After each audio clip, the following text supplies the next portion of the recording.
This episode is brought to you by Vital Farms. Isn't it bullshit to have to question where your food comes from? At Vital Farms, you can trace your pasture-raised eggs all the way back to the source, the pasture. On the side of each pasture-raised carton of eggs, you'll find the name of the farm where your eggs were laid. And when you look the farm up on their website, you'll get a peek at all the sunshine, fresh air, and open space the hens enjoy. Learn more and find out where to buy them at vitalfarms.com. Vital Farms, keeping it bullshit-free.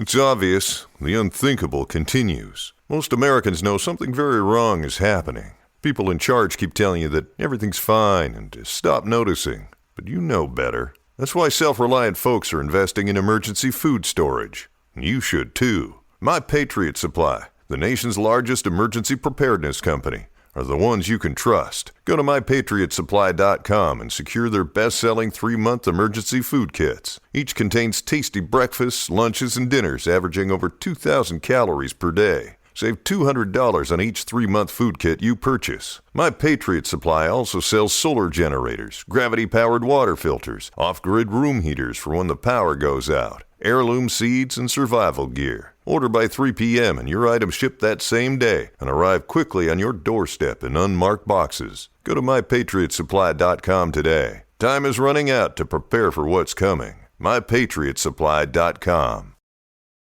For the ones who get it done, the most important part is the one you need now. And the best partner is the one who can deliver. That's why millions of maintenance and repair pros trust Grainger, because we have professional-grade supplies for every industry, even hard-to-find products. And we have same-day pickup and next-day delivery on most orders.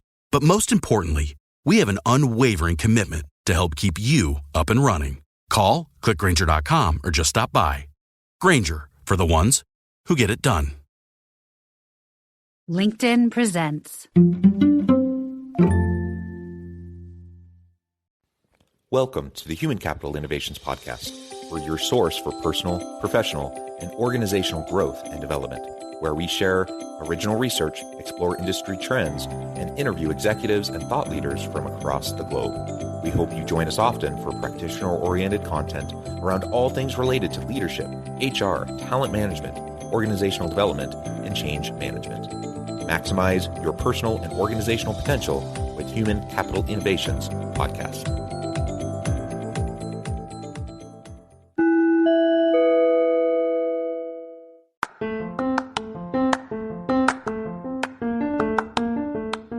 Do you enjoy the Human Capital Innovations Podcast?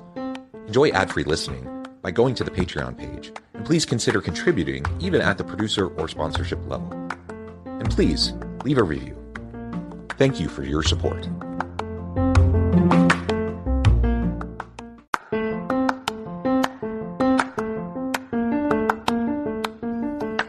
Welcome to the Human Capital Innovations Podcast. In this HCI podcast episode, I talk with Nani Vishwanath about lesser-known ways in which organizations can focus on a more inclusive employee experience.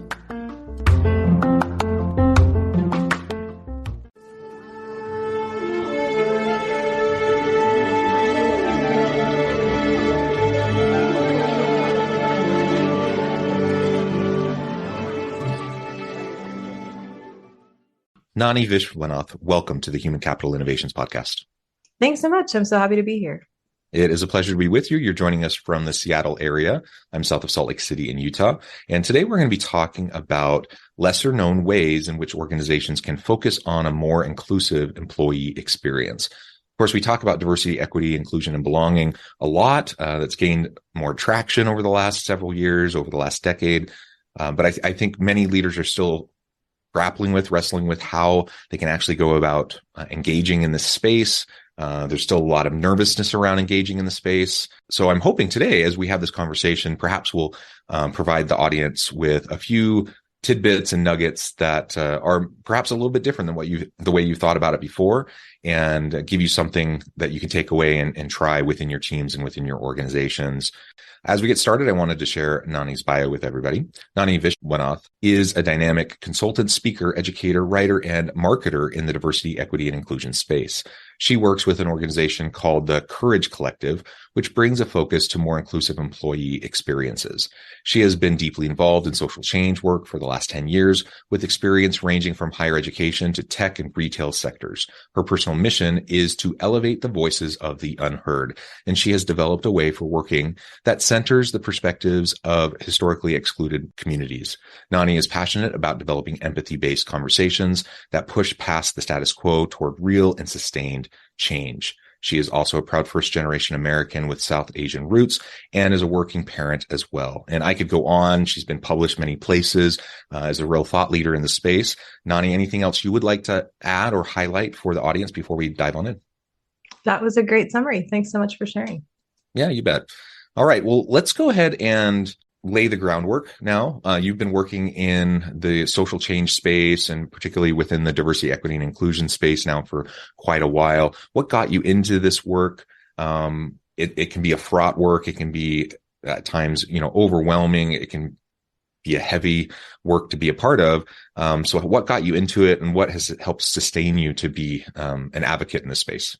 I was a part of this work before this work became a clear part of many corporations, and it just wasn't known as diversity, equity, and inclusion in the way that it is today.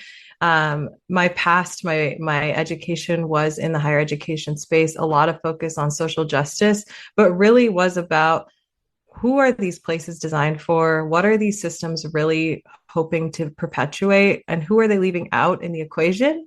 And so for a long time, I have had a critical lens on many places, whether it be higher education, whether it be corporate America, whether it be the systems we use in between all of those types of workplaces, and wondering, who are these things built for?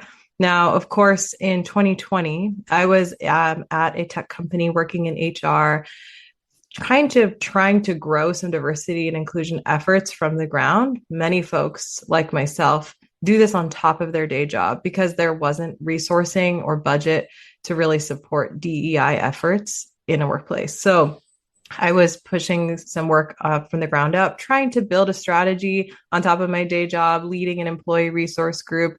And then 2020 happened, the murder of George Floyd happened, and there was this sudden conversation about what is diversity, equity, and inclusion? What is anti-racism? What is our responsibility collectively when it comes to this conversation?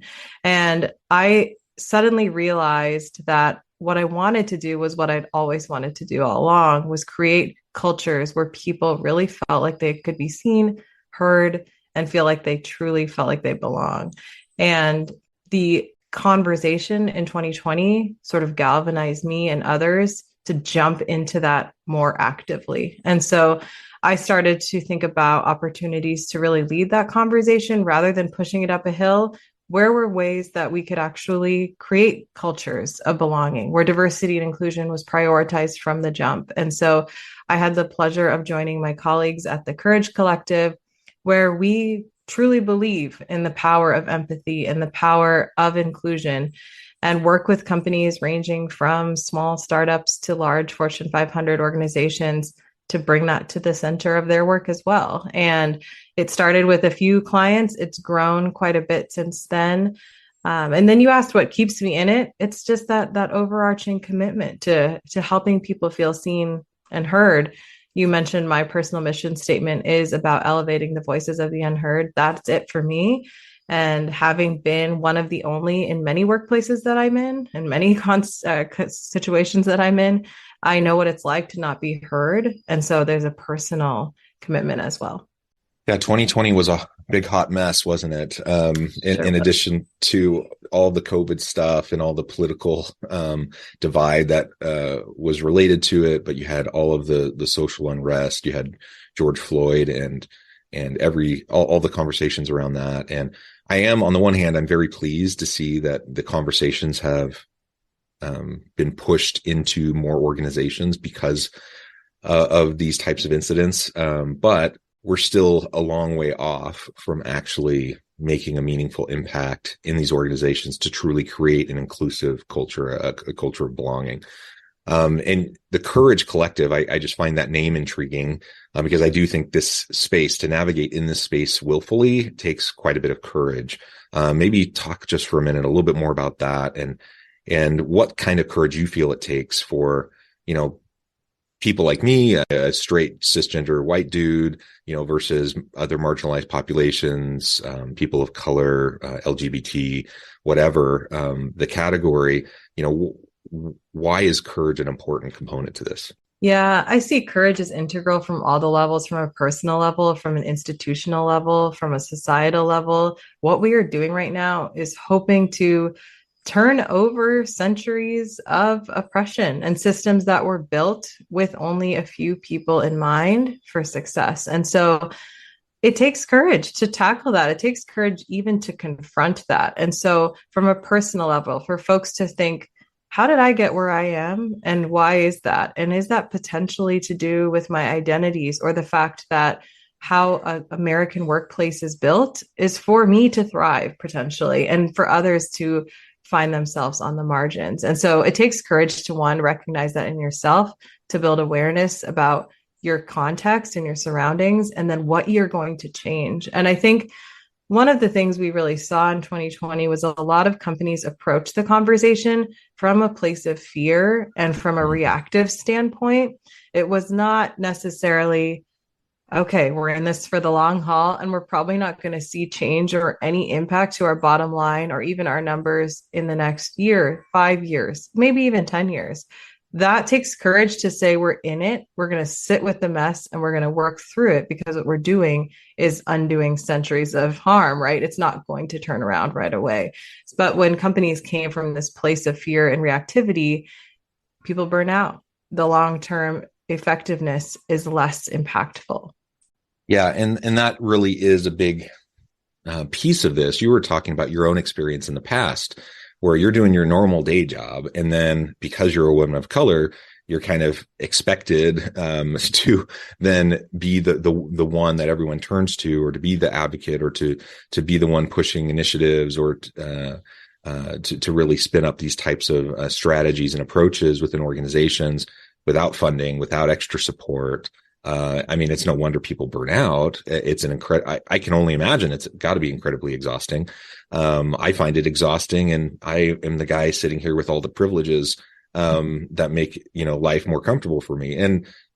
And so as leaders, we need to recognize first and foremost, not only do we have systems of oppression, systematic inequities embedded throughout society, throughout our organizations that need to be resolved, but we also just need to think like where the rubber meets the road, just like workload, just like basic elements around how we want to have these conversations, so that we're not putting the burden on the very people that are the ones already at a disadvantage, because that just further puts you at a disadvantage, right?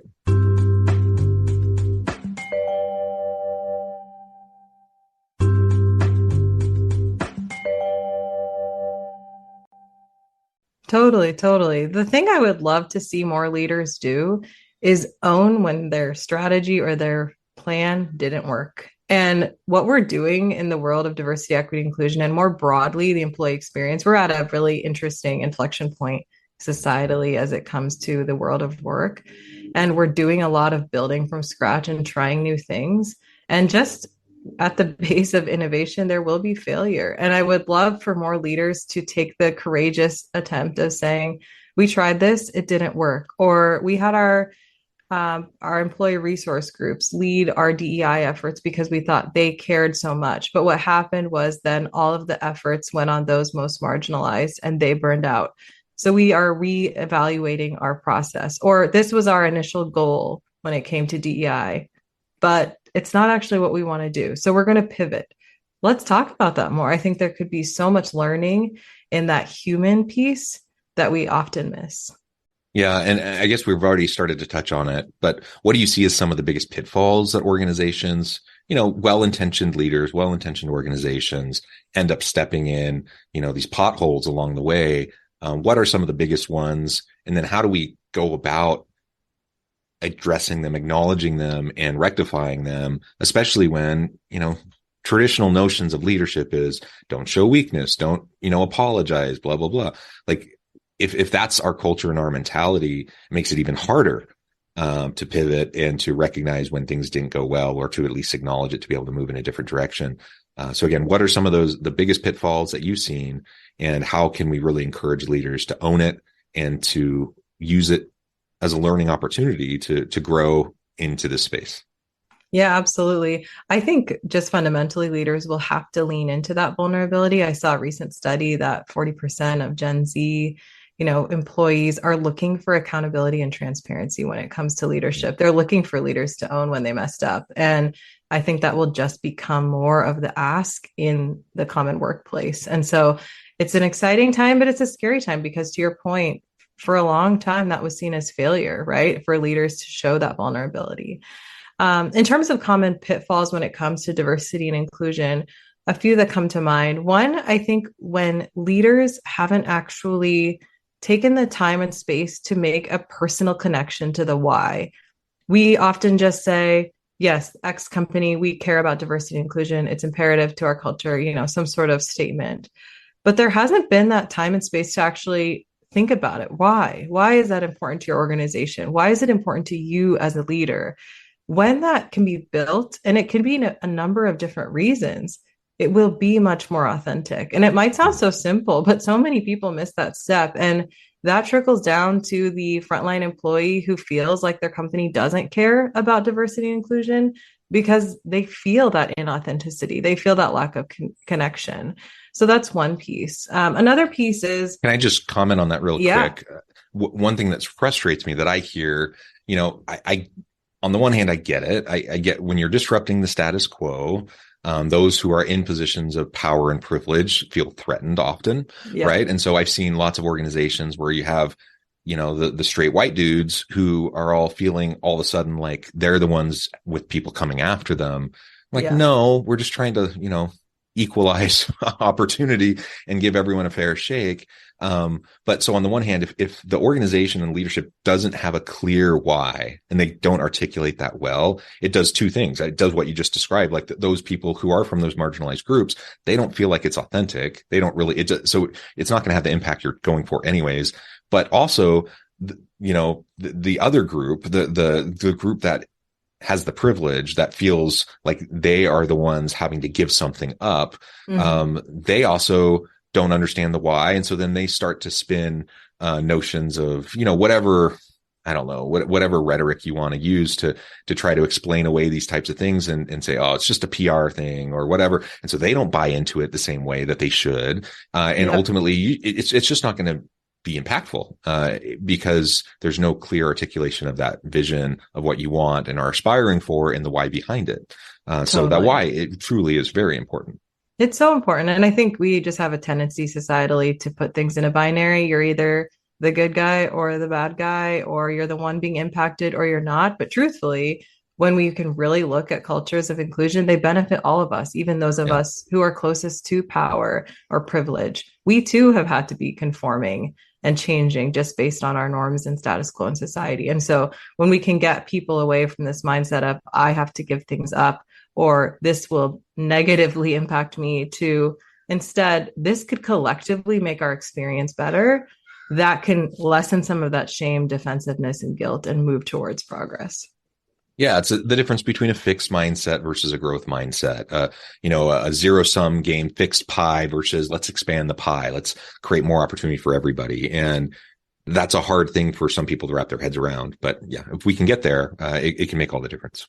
Yeah, totally. Absolutely. Other pitfalls. Yeah. A couple that come to mind. One big one is that diversity and inclusion often is siloed into HR.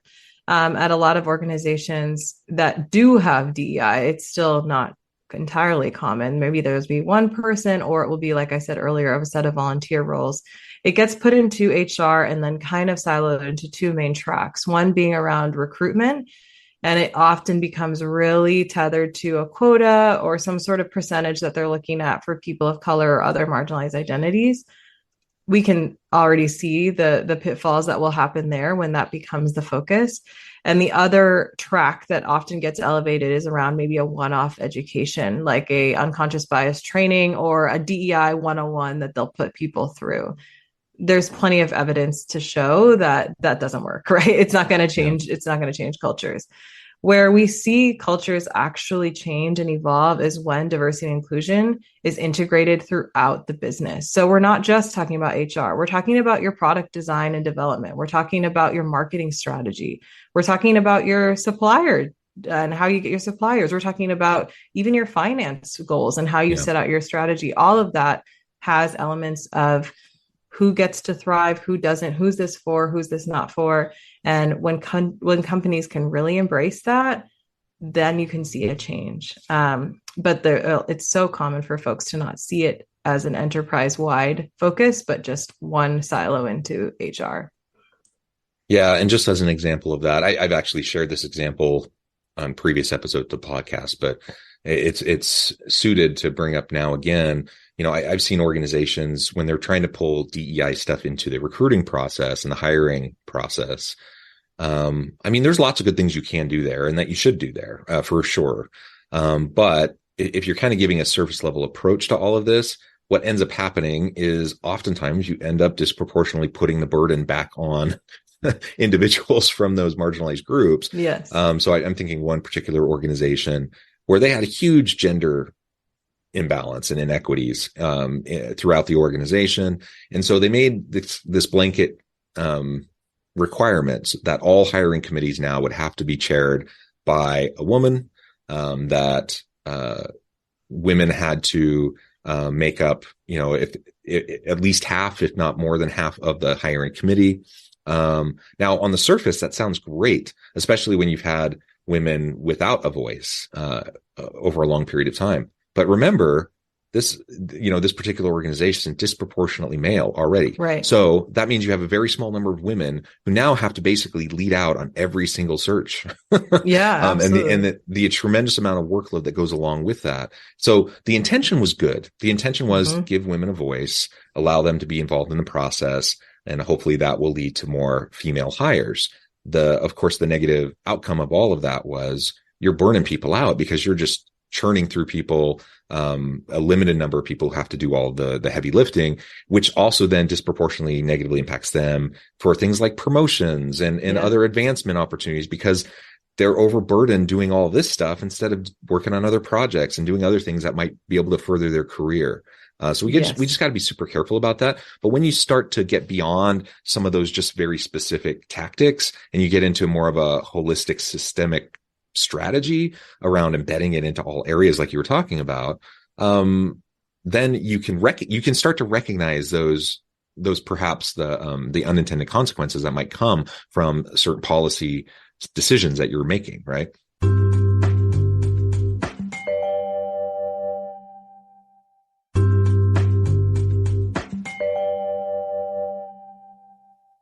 Yes, absolutely. It's hard, but you have to take an ecosystem approach. With the example you just gave, sure, maybe we have more representation on the hiring panel, but who's the actual decision maker? What's the criteria when it comes to selecting a candidate? My guess is all of that is rooted in bias as well. And so if we don't look at the entire ecosystem and we just look at parts, we'll continue to see that bias and discrimination perpetuate. Yeah, absolutely. Well, let's now spend the rest of our time and talk about some of these lesser known ways. You've already talked about systemic and holistic types of approaches generally, but let's dig in. What are some lesser known ways that organizations can really start to focus in on more inclusive employee experience? Yeah, at the Courage Collective, we take a look with organizations kind of throughout the employee life cycle. So starting at before they're hired, when they get hired, throughout their entire experience, and then as they depart. What are those moments where people can feel like they belong? And what are those moments where they may feel like this isn't the place for me? A really simple quote that we come back to often is from Dr. Crystal Jones. She actually tweeted it and I use it all the time. She says, there's a big difference between the idea all are welcome here and this was created with you in mind. And that is so good. There's good. Such a difference. There's such a difference, right? And we all have been in cultures that are an all are welcome here mentality, where we know when we get there, we have to shed parts of ourselves, or we have to fit in or conform in order You're welcome to as thrive. long as you look and act like us. Exactly. And so as we think about that entire employee life cycle, when it comes to the hiring process, when it comes to promotions or performance management, even when it comes to culture building, when you get together as a company in person or virtually, who is it built for and who is left out? And just using that simple equation can really help you think about things. So a really simple idea that we've been working with organizations on is just in this current environment of hybrid versus in-person versus remote work, organizations are looking at ways to get people engaged for in-person community building. And it's so interesting how organizations kind of go with a playbook. They're like, why wouldn't people want to all come together for happy hour where we sing karaoke, drink, and this kind of standard playbook of what it looks like to have fun. And then when we ask the questions of who's that really built for, right? The working parents who have to go after school to go get their kids from school, the folks who don't drink for whatever reason that might be, faith tradition, their own experience, their own backgrounds, right? Who are we leaving out? The people who are neurodivergent, and that kind of social experience can feel so overwhelming. That is not maybe what culture building looks like. But when we start to ask those questions about who is this built for, we can really make something more unique and more appealing for more people. So that's just one example. When it comes to the hiring portion, we talked often with organizations about their interview processes and even things like the job descriptions and some of those code words that we have just taken as like social jargon, like we're looking for rock stars or go-getters. And what does it actually mean? Do people see themselves as that? We know based on research and that women will be very less likely to apply for jobs that they aren't 100% qualified for, right? Or they haven't had the experience, whereas men may go for things that they think they have the potential for. So all of that is baked into the experience, but unless you sit and pull it apart and really think about how this could impact people, then it'll just keep going. And so I find a lot of joy and excitement in thinking about that with our clients, looking at processes and actually seeing them light up and say, you know what, I've always hated this. For example, I've always hated the term professional. We always say, like, you need to be professional. What does that mean? Let's ask some questions about that. It's spoiler alert, filled with bias. And a lot of people have felt like they've had to change themselves in order to be quote unquote professional. So it's liberating for everybody when we get to interrogate these things and pull them apart. Absolutely. We need to challenge the assumptions that have made up the systems of how society and organizations work. And I think that's one of the benefits of the pandemic is that it really gave us an opportunity in many ways to challenge what we just took for granted, what many took for granted as this is just the way it is. This is the best way to do it. And then all of a sudden we realize, well, wait a minute, it probably actually isn't the best way to do it. And again, I'm a straight cisgender white dude. So I know I have lots of layers of privilege.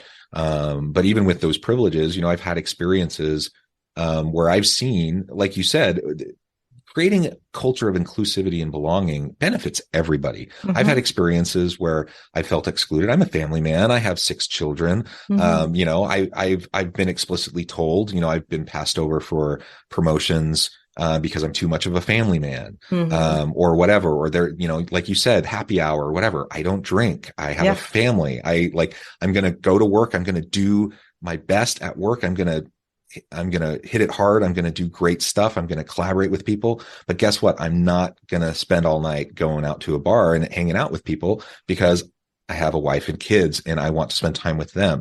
And that doesn't make me a bad employee, right? And so just disrupting those simple little things can make a huge difference for everybody. And that's Absolutely. What, we empower everybody. We give everybody an opportunity to really thrive. And who doesn't want to be a part of an organization that's truly a belonging organization where, like you said, you're not just welcome. You don't just say all are welcome here, but no, truly everyone is needed, wanted, given an opportunity to contribute in meaningful ways each and every day. They're truly valued. That's where we all want to be. And unfortunately, that's lacking in probably most organizations to some extent. And so we all have a lot of work to do here. I think having aspirational goals is great, but we have to get past the aspirational goals. We have to get past the dialogue. We have to move into action, systemic, holistic approaches, the policies, practices, procedures, the culture that's all embedded within the system, that creates this type of environment, perpetuates either a toxic, negative environment, or can create the more positive one that we're trying to go for. So true. It's absolutely true. Well, Nani, this has just been a really great conversation. I note the time. I need to let you go, but before we wrap things up for today, I wanted to give you a chance to share with the audience how they can connect with you, find out more about your work, your team, and then give us the final word on the topic for today. Yeah, absolutely. You can find me on LinkedIn, Nani Vishwanath. That's the place where I'm often telling my stories or sharing my thoughts about American workplaces and what we could do better. You can follow the Courage Collective on LinkedIn, on our website, thecouragecollective.co. And we also have a social media presence on Instagram. You can sign up for our newsletter there.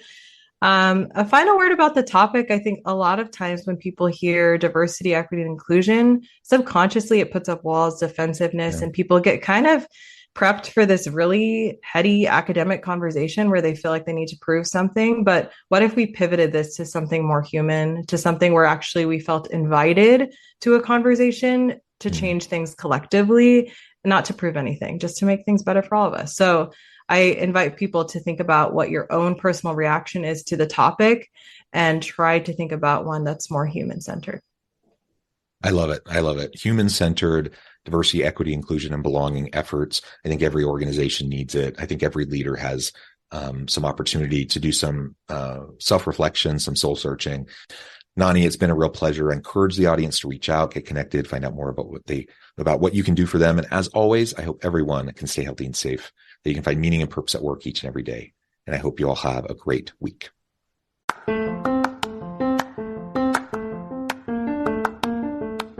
Do you enjoy the Human Capital Innovations podcast?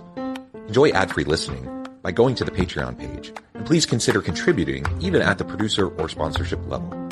And please leave a review. Thank you for your support.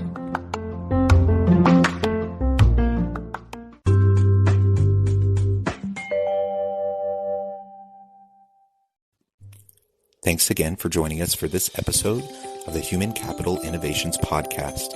I hope you stay healthy and safe and that you have a great week. Well. Shopping for a car? Yep. Carvana made financing a car as smooth as can be. Oh, yeah? I got pre-qualified instantly and had real terms personalized just for me. Doesn't get much smoother than that. Well, I got to browse thousands of car options on Carvana, all within my budget. Doesn't get much smoother than that. It does. I actually wanted a car that seemed out of my range, but I was able to add a cosigner and found my dream car. It doesn't get much... Oh, it gets smoother. It's getting delivered tomorrow. Visit Carvana.com or download the app to get pre-qualified today.